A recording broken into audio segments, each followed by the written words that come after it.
Hello. All right. Hello there, dear YouTubers. My name is King1993, and today I'll be revisiting this character here, and this character is called Yevtte. Now, I have already made a guide for this character the last season, but in this season there are changes that I need to talk about.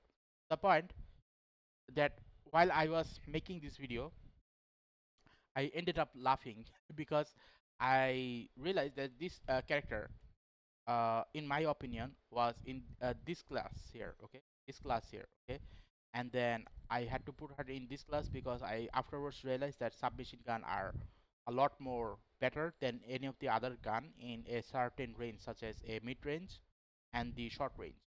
But now I need to put this character here for a certain reason, why I'll be telling you that. First thing you must need to do is to see, okay, first thing I'll talk about the weapon. When it comes to the weapon, select sprint because reloading is not very good. Go for spread control because ADS speed is not worth it because this is not a sniper weapon, and effective range would be good if you are constantly maintaining this. If you are not constantly maintaining this, then go for magazine capacity because for my case this is very good. I would rather sacrifice damage in a short range here. Instead of doing that, I'll go for magazine capacity, and I would go for sting by damage. Now headshot would be good for every case because it increases the overall damage by 4 points. So, and this will further increase another how much? Another 3 point. So total 7 point has been increased, right? Now in my opinion that is good, but that will still depend on you because I'm not very good at headshot, and this effective range is only for the middle. Now despite all this, overall damage output is going to be very good, 880 damage. So with 40 bullets I have gotten 880 damage. Now because of exactly this reason, I would never put this character in the B ranking because in the B ranking their overall damage output is very low. I would always put them here. But the reason I put this character here is because now let's talk about these characters: active, passive, and ultimate.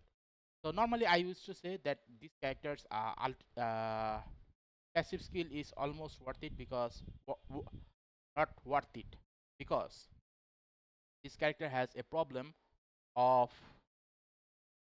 when she basically turns invisible, it produces this range of barrier, right? And if your teammates are within this barrier, they can see her, and if your enemies are within this barrier, they can also see her, and they can shoot her. So if I were to be away and shooting at the enemy uh, like this, aiming at the enemies like this, then the problem which can happen afterwards is that if I were to be for some reason not near her, then what will happen is she will basically get attack, okay. So if she gets attack, what will happen is this teddy bear will die and she will also die, okay. After she dies, this teddy bear will also die, so that is a problem.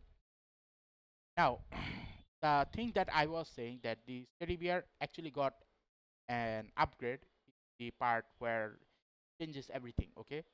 Now the one that actually stood out to me, okay, was this awaken skill.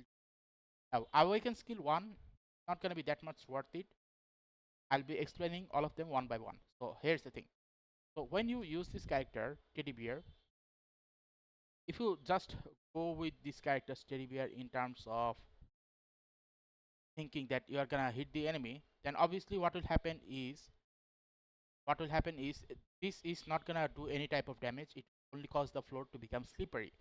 Now truth to be told, a floor becoming slippery is not that much worth because top level player can easily avoid them very easily, okay. Now, but when it comes to this one here, what happens is when this teddy bear actually throws a snowball, it actually causes damage. It causes not only armor damage, it also causes HP damage as well. So after all of this is done, okay, what you can do with this bear is to block the enemy's attack. So if you were to block the enemy's attack, what will happen? If you were to block the enemy's attack, then obviously you are giving support to your teammate, okay. Now from that point of perspective, I would definitely say this is actually good.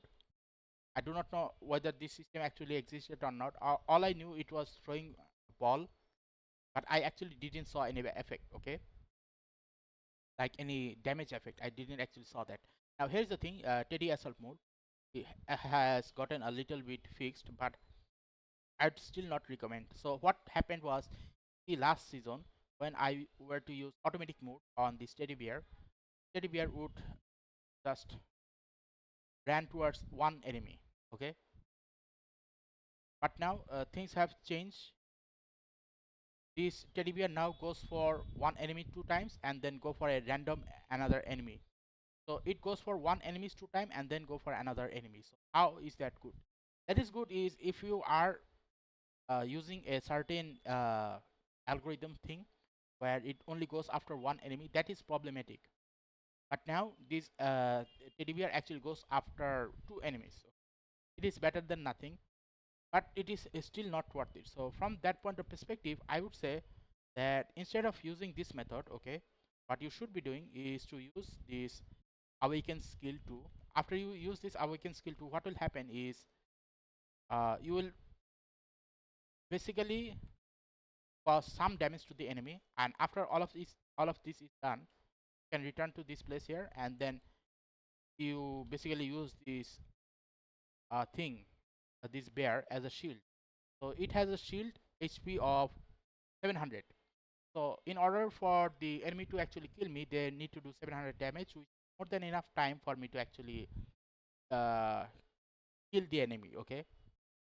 But another problem with this method is I still cannot see them. Okay. So overall, the question remains is okay.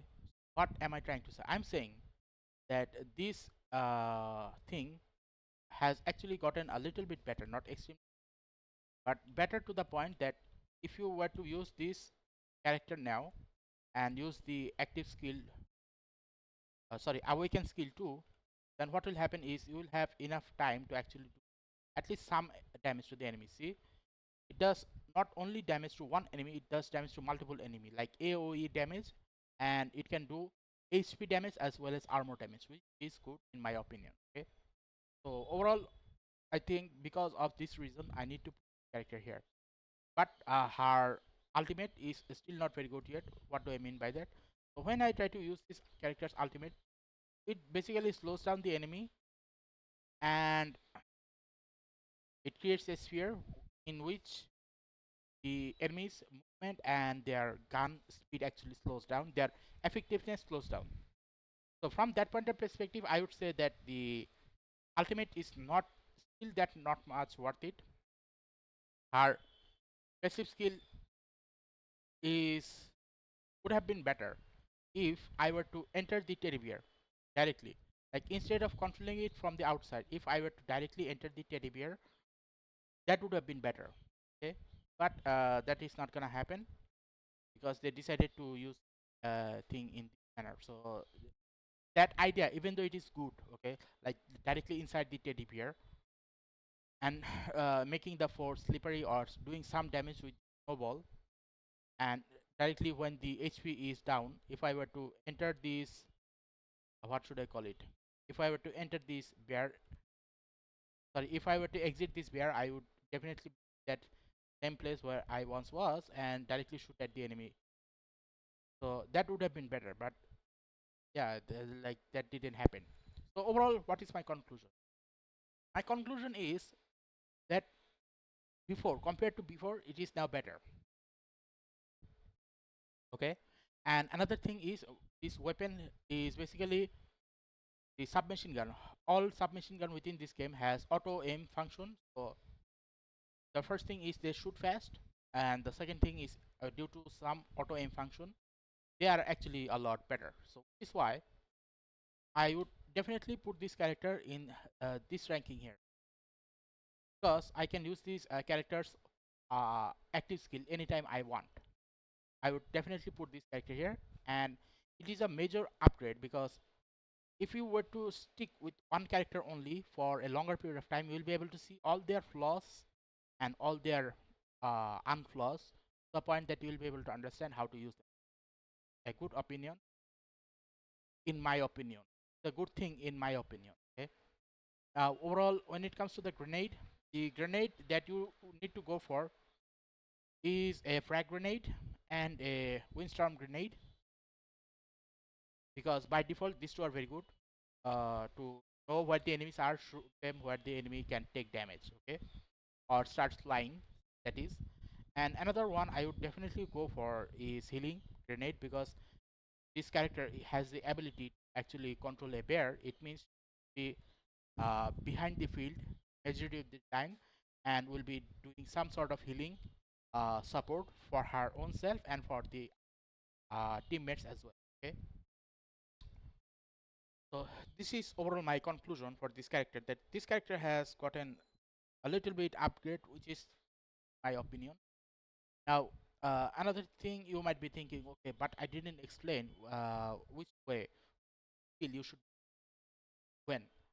Okay, the thing is, instead of looking at my video and thinking of ways to do them, maybe you can get idea from multiple people.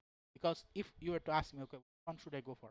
First of all, the thing that I must need to go for is light armor, and then this, and then this, and then this, and this. But the overall question remains is, okay, if these are the one, which one should I go for one by one? Now, I have seen many people's video, and they have their own way of adjusting them. So because of this reason, I am not going to be talking about, okay, which method you should in terms of selecting this, because the thing that have happened are the following. I was only showing you or telling you how to use this function individually, but not in combined. So take all of my information as an individual function of why which one works better singularly instead of combined. Okay. Now let's see if this character has gotten any new clothing material. Truth to be told, the clothing material which this character has gotten here, okay, like this one, and this one also has gotten here. This one, these two are very good in my opinion. So compared to that, I don't think this one has gotten anything like that. Okay. Oh, no, sorry. This character has gotten something good. So these were basically epic, but compared to epic, I think this one is very good, and has also been given multiple here. The base skin, and even the teddy looks. And let's see what the heck. And let's see. This is one of the variation. This is a more white, less black variation. Uh, Gold and black variation. This is a gold, black, and red wine variation. This is what should I call it? This color is called azure color. It's like a area between violet and blue, something like that. It's still very good. Like this uh, outfit is very good. This is what I'm saying. So character has gotten a very good outfit. So from my perspective, I think this is a very good representation of how this character has evolved, because when she was first available, I would have never said that she would climb up to the rank of this place here. But because of how her teddy bear has changed a little bit, I had to put this character in this place. Now I know that the bear was not doing that much damage, but it was doing just enough damage for confuse the enemy. So overall, what is my opinion? My opinion is uh, because of her teddy bear is actually being able to use in multiple places and can cause somewhat damage. So from that point of perspective, she will not stay here anymore. Staying here. The only problem I have with Michelle is her range is extremely limited. This character range is also extremely limited, but you can use it anytime. So from that point of perspective, this is now a very good character. Okay. So if you like this video, then please give a like and subscribe and click the bell notification icons to get more of this type of topic on a regular basis. Thank you and see you again next time.